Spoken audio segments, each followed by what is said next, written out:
मन धागा धागा जोडते नवा. लेखिका मेघना माने यादव. अभिवाचन मनाली तुंगे झाडे. भाग 1. जिथे सागरा धरणी मिळते. ती उदास बसली होती समुद्रकिनारी, तिची आवडती जागा.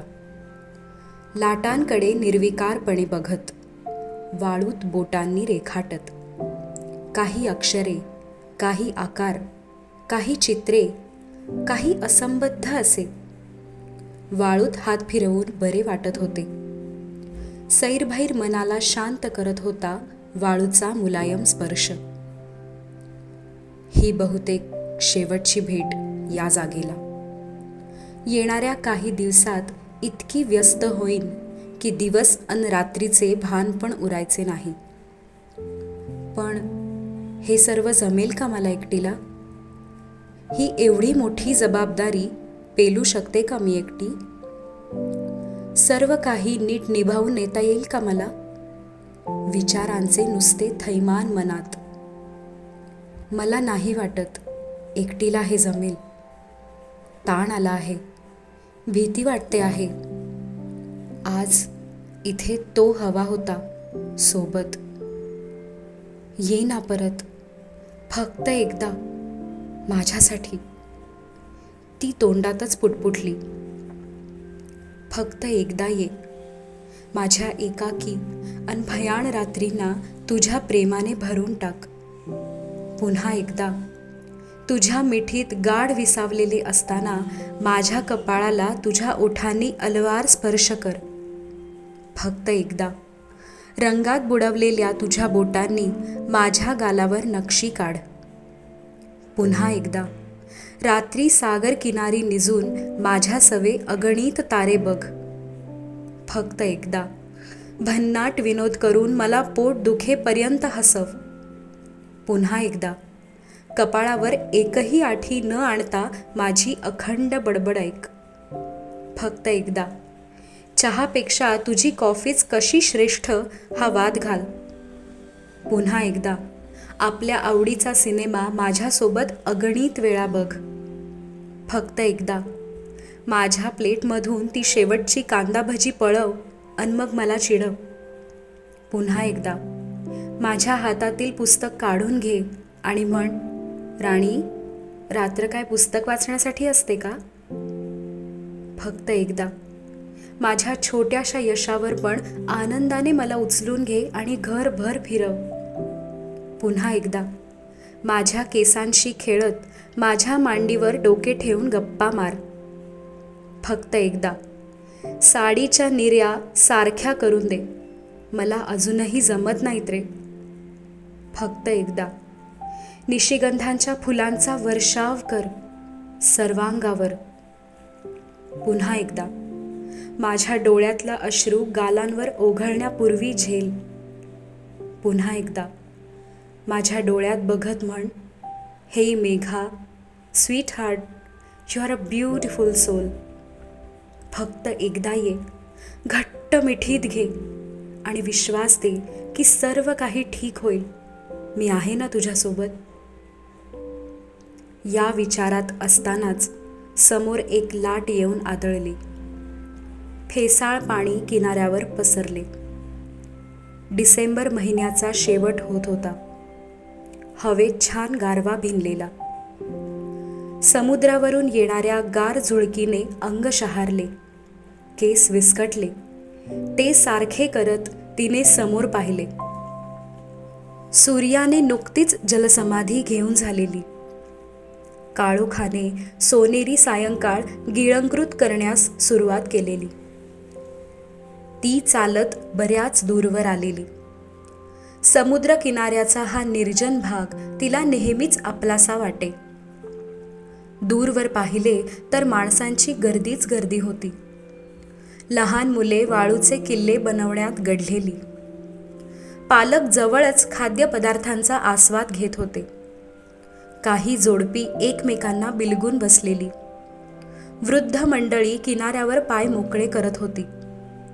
सर्वांसोबत कुणी ना कुणीतरी होते. अन ती एकटीच.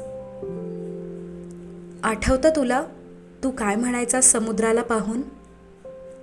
मी पाहिला आहे समुद्र, उसळलेला अन बेभान. मी पाहिलंय त्याला, संयमी अन शांत, अन कधी कधी गूढ, गंभीर, आपल्याच नादात. आणि या सगळ्याच त्याच्या रूपात मी पाहिलंय स्वतःला. त्याचा चेहरा डोळ्यासमोर तरळला अन तिने एक उसासा सोडला. आता निघायला हवे, नाहीतर फोन पुन्हा वाजू लागेल. ते काळजी करत असतील. एकदा शेवटचे तिने समुद्राकडे पाहिले. हृदयात अचानक एकाकीपणाची भावना दाटून आली. नकळतच अश्रू ओघळू लागले. Are you okay? त्याचा गंभीर आवाज तिच्या कानी आला. ती क्षणभर दचकली अन पाणावलेल्या डोळ्यांनीच तिने मागे वळून पाहिले. त्याच्या चेहऱ्यावर काळजी दाटलेली. तो जवळच्याच बेंचवर बसलेला, जेव्हा ती वाळूत काहीतरी असंबद्ध रेखाटत होती. ती इथे अशा अवस्थेत एकटी का बसली असावी या विचारात असतानाच तिच्या डोळ्यातून ओघळणारे अश्रू त्याला दिसले. Are you in pain? तुम्हाला काही त्रास होतोय का? त्याच्या आवाजात अस्वस्थता होती. तिने अलगद डोळे टिपले. व्हाय आर यू सिटिंग अलोन? ती अशा अवस्थेत एकटी आहे याची त्याला काळजी वाटत होती. त्याचा चिंताग्रस्त आवाज ऐकून तिने परत एकदा त्याच्याकडे पाहिले अन उठण्याचा प्रयत्न केला. पण पायाखालची भुसभुशीत वाळू अन तिचे अवास्तव बोजड झालेले शरीर याने तो प्रयत्न फसला. ती उभी राहू शकत नव्हती. Please hold my hand. त्याने आपला हात पुढे केला अन तिला उठण्यास मदत केली. हातातील बेबी बास्केट त्याने जवळच खाली ठेवलेली. त्यात गुडूप झोपलेले बाळ बघून तिच्या चेहऱ्यावर आनंद झळकला. किती निरागस, किती गोड. आजूबाजूच्या कोलाहलाची फिकीर न करता पहुडलेले बाळ. आपल्याला होता येईल का कधी असं? शांत, निवांत, निश्चिंत. ती कशीबशी उठून उभी राहिली. तिला अजूनही अस्वस्थ वाटत होते. धाप लागल्यासारखे. श्वास घ्यायला त्रास होत होता. तिने हलकेसे हसून त्याला थँक्स म्हटले, पण त्याचा चेहरा खूपच अस्पष्ट दिसत होता. डोळ्यासमोर धूसर पडदा असावा असा. तिने डोळे एकदा गच्च मिटले अन हळूवार उघडले. तुम्ही कुणाची वाट? त्याचे शब्द तिच्या कानावर पडत होते पण समजत नव्हते. त्याचा आवाज दुरून प्रतिध्वनी यावा असा वाटला. घोगरा, अस्पष्ट. तिने डोळे मिटून डोके हलवून डोळ्यासमोरील चित्र स्पष्ट करण्याचा प्रयत्न केला. पण क्षणात आजूबाजूचे सर्व काही तिच्या भोवती फिरत आहे असे तिला जाणवले. डोळ्यासमोर अंधारी आली. तोल जात आहे असे वाटले. आधारासाठी त्याने हात पुढे केला, पण काही कळायच्या आत ती खाली कोसळली. चिंताग्रस्त, धक्का बसलेला तो काळजीत तिच्या स्ट्रेचर सोबत चालत होता. ती अजूनही बेशुद्धच. क्षणभर तिच्या डोक्यावरून हात फिरवावेसे वाटले, पण मनाला आवरले. नकळत त्याच्या डोळ्यातही पाणी तरळले. नाव काय यांचे? वय किती? किती महिने पूर्ण झालेत? कधी ड्यू आहेत? काय झाले? कशा बेशुद्ध झाल्या? त्यांचे डॉक्टर कोण आहेत? हाय बीपीचा त्रास आहे का त्यांना? औषधी नीट घेत नव्हत्या का? कुठली allergy?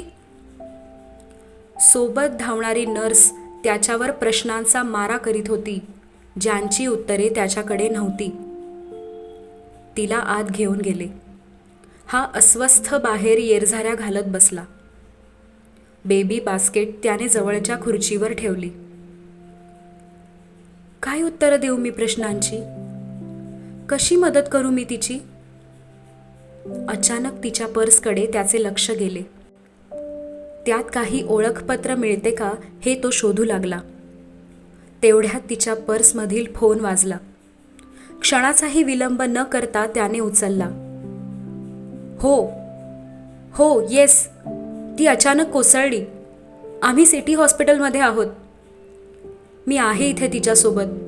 Don't worry, I will wait. मी थांबेन. शक्य तेवढ्या लवकर या. हो ओके. तिच्या वडिलांशी बोलून त्याने फोन ठेवला. हॉस्पिटल ही जागा त्याला नेहमीच अस्वस्थ करायची. क्षणभर विचारही केला, जाऊया परत. पण तिला असे यातना होत असताना सोडून जाणे शक्य नव्हते. त्याच्या आजूबाजूला त्याच्यासारखीच हतबल, असहाय्य अशी बरीच माणसे होती. कुणी येरझाऱ्या घालत होते, तर कुणी देवाची प्रार्थना, तर कुणी ढसाढसा रडत होते.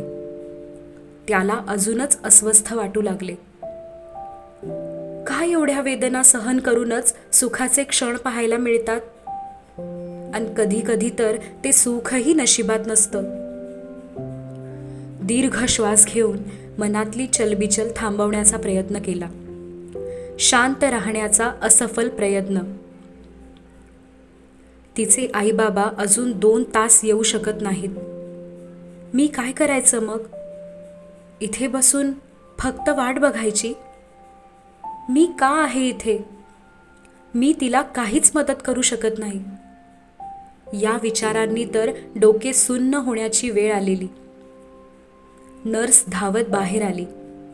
सोनोग्राफीप्रमाणे 38 वीक्स दाखवत आहे. Your wife is critical. त्या अत्यवस्थ आहेत. आम्हाला ऑपरेशनच करावे लागेल. हे कन्सेंट फॉर्म्स भरून द्या आणि बाकीच्या फॉर्मॅलिटीज पूर्ण करा. आम्ही त्यांना ओटीमध्ये हलवत आहोत. एवढे सगळे सांगून त्याच्या हातात काही कागद ठेवून ती धावत आत निघून गेली.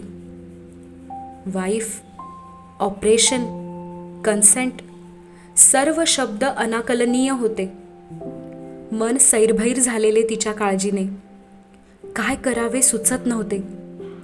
क्रिटिकल हा एकच शब्द पुरेसा होता. त्याने निर्णय घेतला आणि फॉर्म्स भरू लागला. सर्वात शेवटी कन्सेंटमध्ये निर्णायक प्रश्नाशी येऊन थबकला. क्रिटिकल केस आहे. आईला वाचवायचे का मुलाला? त्याने तो प्रश्न पुन्हा पुन्हा वाचला. डोके बधीर झाल्यासारखे वाटले. काही आठवणी डोळ्यासमोर तरळल्या. जवळच्या बास्केटमधील बाळाने कूस बदलून थोडासा आवाज केला, पण अजूनही ते गाढ झोपेतच होते. त्याच्याकडे एकवार त्याने पाहिले. दीर्घ श्वास घेतला अन आईला वाचवा या ऑप्शनवर टिक केली. अभिनंदन, तुम्हाला मुलगी झाली आहे. प्रीमॅच्युअर आहे, पण बेबी हेल्दी आहे. नर्सने दुपट्यात गुंडाळलेल्या बाळाला तिच्या बेडच्या जवळच्या पाळण्यात ठेवले. नुकतीच शुद्धीवर आलेली ती, दमलेली, थकलेली, अजूनही ग्लानीतच होती, पण बाळाला बघण्यासाठी उत्सुक. तिने क्षीण आवाजात बाळाला जवळ आणून दाखवा असे नर्सला सुचवले. बाळाच्या हाताला लावलेल्या टॅगवर तिचे नाव बघून तिला आश्चर्य वाटले. माझे नाव कसे कळले तुम्हाला? मला कोण घेऊन आले इथे? कोण होतं माझ्यासोबत? माझे आई बाबा कुठे आहेत? थरथरत्या आवाजातच तिने विचारले. तिचे डोके अजूनही गरगरत होते, पण अनेक प्रश्न पडलेले. तुमचे मिस्टर खूप काळजीत होते. पूर्ण वेळ ओटीच्या बाहेर उभे होते. बाळ बघितले आणि तुम्हीही ठीक आहात हे ऐकून ते आनंदाने रडले. तुमचे मोठे बाळ त्यांच्या कुशीत छान झोपलेले. आज तुमचा आनंद द्विगुणित झाला आहे. मी त्यांना आत पाठवते. नर्सने बाळाला पाळण्यात झोपवले आणि ती बाहेर निघून गेली. तिला क्षणभर धक्का बसला. नक्की नर्स काय म्हणाली? मी अजून बेशुद्ध आहे का? मला काहीच का समजत नाहीये. माझा नवरा, मोठे बाळ, मी स्वप्न बघतीये का? तो कसा काय इथे येऊ शकेल? तिच्या डोक्यात विचारांचे थैमान चालले होते. खूप विचारपूर्वक आठवण्याचा प्रयत्न केला. कोण होते तिच्यासोबत? ती वाळूवर बसलेली, कुणीतरी हाक मारली आणि नंतरचं काहीच आठवत नव्हतं. तिला परत भोवळ येत आहे असं वाटलं. मी सगळीकडे शोधलं तुमच्या मिस्टरांना, पण ते कुठेच नाहीत. ही एक चिठ्ठी तुमच्या पर्सजवळ होती, नर्स काळजीने तिला सांगत होती. तो माझा नवरा नव्हता. माझा नवरा तर... डोळ्यात अश्रू तरळले. घशात आवंढा दाटून आला. तिचे वाक्य अर्धवटच राहिले. तिचा आवाज गहिवरला. नर्सने घाबरतच ती चिठ्ठी पर्सजवळ ठेवली आणि निघून गेली. दारातून आई बाबा येताना दिसले. ही अजूनही औषधाच्या ग्लानीत होती. तो खरंच आलेला का? पण कसं शक्य आहे? या विचारात परत तिच्या डोळ्यांसमोर अंधारी आली आणि ती झोपेच्या स्वाधीन झाली.